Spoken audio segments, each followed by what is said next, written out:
You ask your father if he wants help getting up from the chair. He says no. You ask again, because you can see it's hard for him. He says no, a little sharper this time. You back off, confused, maybe a little hurt, and somewhere in the back of your mind you think, why is he always like this? Or maybe it's your mother. She refuses to take a different route to the pharmacy, even though the old road has construction. She insists on cooking the whole meal herself, even when she's clearly exhausted. She won't hear of moving to a smaller place, even when everyone agrees it would be easier. And every conversation about it ends the same way, with her folded arms, a tight jaw, and a silence that fills the whole room. From the outside, it looks like stubbornness. It feels like stubbornness. And if you've been on the receiving end of it, you know how frustrating it can be, especially when you're only trying to help. But here's the thing. What most families call stubbornness in an elderly parent is rarely about being difficult. It's not a personality flaw that got worse with age, and it's almost never about you. What looks like stubbornness is usually something much older, much quieter, and much more human than that. And when you understand what's actually happening beneath the surface, the behavior doesn't just make more sense. It becomes something you can meet with a completely different kind of patience. That's what this video is about. Let's start with the most honest answer possible, the one that doesn't require a psychology degree to understand. When an elderly person digs in, refuses, resists, or insists on doing something their own way, even when it seems irrational, what's almost always happening at the core is this. They are trying to hold on to themselves. That's it. That's the foundation, not manipulation, not selfishness, not an inability to reason, holding on to themselves. Because aging, real aging, the kind that happens quietly over years, involves a kind of erosion that most younger people don't fully appreciate until they're inside it. It's not just physical. The body slowing down is one part of it. But the deeper erosion is the gradual loss of things a person spent a lifetime building. A routine they controlled, a home arranged exactly the way they wanted it, a role in the family, provider, decision maker, the one people came to for advice, a sense that their choices still mattered, that their preferences still counted, that they were still, in some meaningful way, in charge of their own life. And then, slowly, sometimes suddenly, those things start to disappear. Children grow up and stop asking for guidance. The body starts saying no when the mind says yes. Doctors make recommendations, family members make suggestions, and every single one of those suggestions, however loving, carries an invisible message. You can't do this the way you used to. So when an elderly parent says no, sharply, firmly, with a kind of intensity that surprises you, they're often not saying no to you. They're saying yes to themselves. Yes, I'm still here. Yes, I still decide. Yes, this part of me is still mine. That's the first layer, but it's not the deepest one. There's a concept in psychology around what happens to a person's sense of self when the world starts shrinking around them. Not shrinking dramatically, not overnight, but in the way that an elderly person's world genuinely does shrink gradually over time. Fewer places they can go comfortably, fewer people who still call regularly, fewer mornings that start the same way they used to, fewer moments where they feel fully competent, fully capable, fully themselves. And when that happens, when the external world keeps contracting, people don't simply accept it passively. They start protecting what's left. And what's left often comes down to the small things. Which chair they sit in, what time they eat dinner, which route they take to the pharmacy, whether they accept help standing up or manage it on their own, even if it takes longer, even if it's harder. These aren't just habits. These are territories. Small, specific, deeply personal territories where a person can still say, "This is mine. I still control this." So when you try to change that, even with the best intentions, you're not just suggesting a different route or offering a helping hand. From the inside, it can feel like one more thing being taken away, one more place where someone else knows better, one more moment where the message is, you're not managing this well on your own. And that's where what looks like stubbornness is really something closer to self-preservation, not stubbornness as personality. Stubbornness as protection. Now, here's where it gets a little more uncomfortable, because this next layer is one that most elderly people will almost never say out loud. Underneath the resistance, underneath the insistence, underneath the "I'm fine" and the "don't worry about me," there is often fear. Not always visible, not always dramatic, but present in a way that shapes almost everything. Fear of becoming a burden. Fear of losing independence permanently, not just today. Fear that if they accept help with this small thing today, they'll need help with everything eventually, and that eventually feels closer than anyone is willing to admit. And this is important, because fear doesn't always look like fear. Fear in an elderly person doesn't always show up as trembling or tears or open vulnerability. Sometimes it shows up as firmness, as resistance, as an insistence on doing something the hard way, because the hard way still means I can. There's a woman, and you may know someone exactly like her, who refuses to let anyone do her laundry. Not because she loves doing laundry, not because she thinks her children will do it wrong, but because the day she lets go of that is the day something shifts. And she can feel it, even if she can't fully name it. The laundry isn't about the laundry. The laundry is about, am I still capable? Am I still the woman who runs her own home? And so she holds on. And from the outside, that holding on looks like stubbornness. But from the inside, it's a person quietly guarding something they're terrified to lose.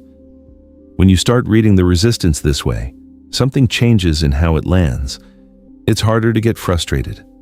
And easier, much easier, to feel something closer to tenderness. If you've made it this far in the video, I want you to know something. The fact that you're here, watching this, trying to understand, that already says something real about the kind of person you are to the people you love. If this is helping you see someone in your life differently, take a second and hit the like button. It's a small thing, but it helps more people find this kind of conversation. And keep watching, because what comes next is the part that most people never think to look for. There's a word that gets used a lot around elderly care, but rarely in the right context: dignity. We talk about dying with dignity, or treating the elderly with dignity, but we don't talk enough about what dignity feels like from the inside, in the middle of ordinary life. Dignity, in the emotional experience of an elderly person, is often tied to one simple thing: not being treated like a problem to be managed. And this is where a lot of families, without realizing it, accidentally chip away at exactly that. Not through cruelty. Never through cruelty. Through care that doesn't quite see the person. Through decisions made for someone instead of with them. Through suggestions that come too fast, too often, too certain. Through that particular tone, you know the one, that's gentle on the surface, but carries an assumption underneath. You can't handle this anymore. And when an elderly person senses that, even if it's never said, even if no one intends it, the response is often to push back. Hard. Because pushing back is the one tool that still works. It's the one thing that says, I am still here. I am still someone. Do not make decisions about me as if I'm not in the room. That's what a lot of family conflict around stubbornness is actually about. Not a power struggle, not irrationality, but a quiet, urgent fight for the right to be seen as a full person. And the bitterest irony is this: the more a family pushes, even gently, even lovingly, the more an elderly parent holds the line. Not because they're being difficult, but because the holding of the line is the proof that they still exist on their own terms. This is the layer that surprises people the most, because sometimes, not always, but sometimes, what reads as stubbornness is actually a form of love that doesn't know how to translate itself. Think about the elderly father who insists on driving to the family gathering, even though everyone is quietly worried about his driving. He won't hear of being picked up, he won't accept a ride, and it creates tension every single time. But look at what the driving means to him. It means he arrives under his own power. It means he walks through the door as a man who came on his own terms, not someone who was brought. It means he still contributes, still shows up in a way that feels like him. The driving isn't recklessness. It's not ego.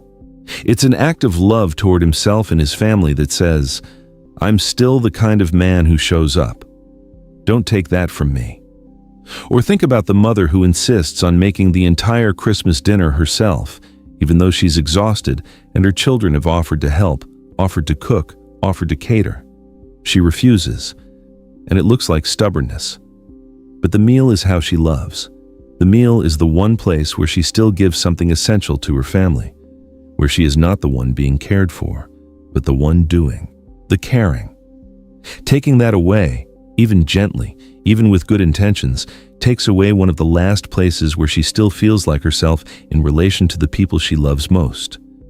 The stubbornness, in those moments, is protecting love, protecting the specific shape that love has always taken in that family.